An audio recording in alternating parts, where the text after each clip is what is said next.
Hey, what's happening? It looks like the U.S. has went from the capture of Maduro to basically thinking about occupying it. It's wild, dude.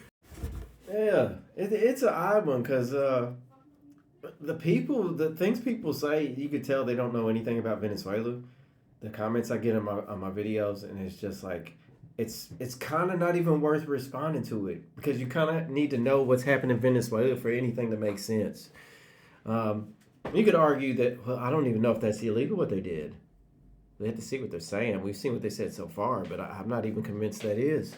And for the keyboard warriors, well, even keyboard warriors anymore. It's people on their phones making these comments. Matter of fact, a lot of times I'm making comments, I'm just talking to the phone. So people ain't even keyboard warriors anymore. They're just talking. They're just talking, man.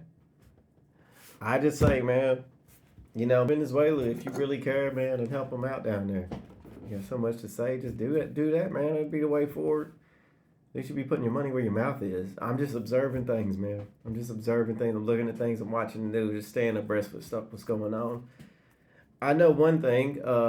Trump did warn him multiple times, and he wasn't really doing much about the ships, the drugs coming in the states whatsoever, which is a major problem. And the oil that they were stopping was the oil that they were illegally moving to get around the sanctions. But I guess, it is what it is.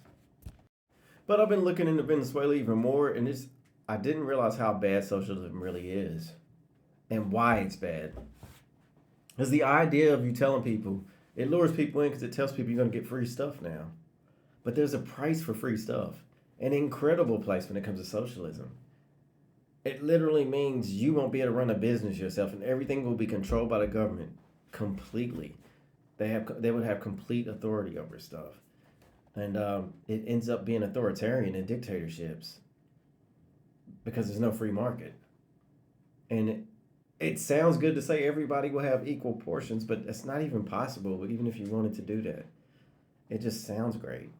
And when you're struggling and you're the poor people in the country, it's easy to fall for that trap. Like socialism is terrible, dude. It is bad. A socialist government, that is, anyway. But I've learned a lot due to this. So, if anything, it's opened my mind to a lot of information I wasn't privy to. And now I realize why people heard about socialism, why people say it's so bad now. Yeah, definitely look into it about what's happened in the history of Venezuela, how it went from being one of the greatest countries in the world to like really in bad shape now.